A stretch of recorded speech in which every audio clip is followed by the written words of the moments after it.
250, hətta 260-ı keçmişəm mən buraxılışdan. Ancaq mən 5 dənə 4-üm var. Dövlət imtahanından 500 baldan çox nəticə göstərmişəm. Hayır, sağ olun, mən Məhəddinzad YouTube kanalımıza xoş gəlmişsiniz. Bugün sonunda attestat alıram. Yəni, ayın neçəsi deyəm, onun neçəsi olduğunu belə bilmirəm. Ayın 25-idir. İndi gedib qiymətlərə baxım və daha sonra ətraflı danışıda bulunacağım.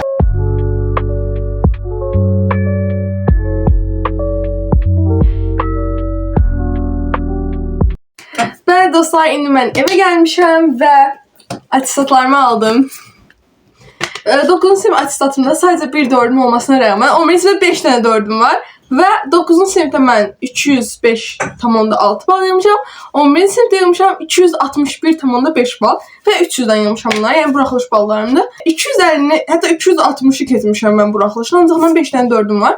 Səbəbin hər də nə olduğunu anlaya bilmirəm və ingilis dilindən mən məktəbdə ən çox ingilis yazan mənəm. Baxın, mən qiymətimi göstərəm sizə. Baxın, burada 95 bal. Baxın, görürsünüz 95 bal. Və mən ingilis dilindən yəqin gördünüz 4 almışam. Bilmirəm, yəni müəllim niyə görə mənə 4 yazıb, nə məndən prinsipi var, bilmirəm.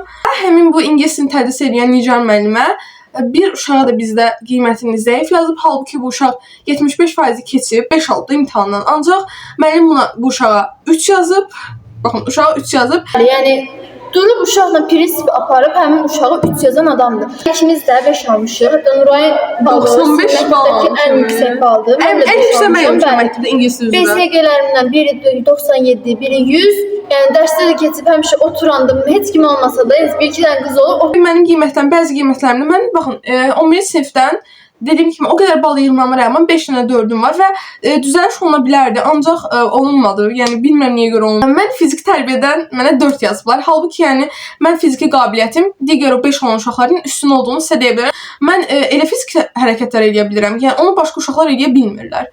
Nəysə, bu haqda da çox danışmaq istəmirəm. Sadəcə mənim əziyyətlərimə heyfim gəlir. Yəni o məktəbə verdiyim əziyyətlərə heyfim gəlir. Mən bütün tədbirlərdə iştirak etmişəm. Özünüz də vloqlarından görə bilərdiniz ki, hara deyiblər, orada getmişik. Sinif cəmiyyətlə. Biz 5 sinif fəndən hazırlığa gedirik, repertuar yanına gedirik. Biz onu çatdıra bilmirik, yəni çox çatdıra bilmirik. Və məktəbə yəni hər gün getmişik deyə bilmərəm. Yəni sağ olsunlar, onlar da bizə hörmət eləyiblər. Hətta məktəb direktoru ən çox bizə hörmət eləyib. Bəzi müəllimlər bizim əziyyətimizi yerə vurdu. Yəni heç bizi saymadılar.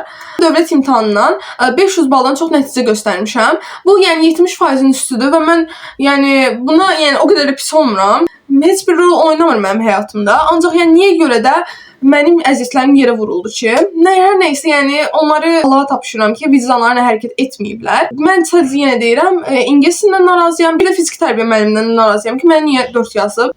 Ürəkləri istəyən kimi uşaqlara qiymət veriblər. Yenə deyirəm, məktəb direktorunun buna heç bir aidiyyəti yoxdur, çox yaxşı görür işini.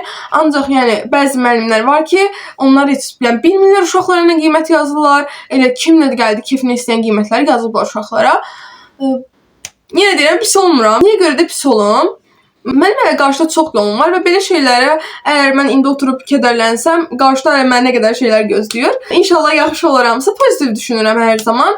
Ancaq yəni belə insanlar, belə müəllimlərin olması məni çox təəssüfləndirir. Yəni bəs deyəsiniz ki, bəs niyə görə şikayət etmirsən və yaxud da gedib müəllimlə danışmırsan və mən müəllimlə danışmağa çalışdım. Ancaq müəllimlə əlaqəyə keçə bilmirəm.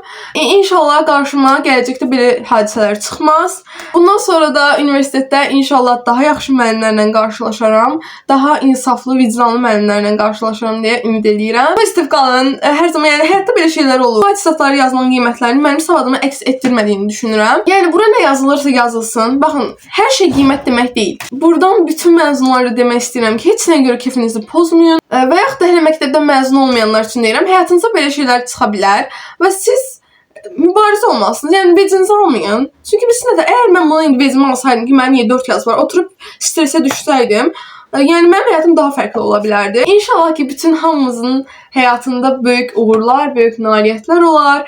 Ürəklər istəyən universitetə və ixtisası sahibi olar. Hər nəysə, bu vlogda bu qədər idi. Növbəti vloglarda görüşərik. Kanalın videonu bəyənməyi, kanalıma abunə olmağı və yorum yazmağı unutmayın. Sağ olun.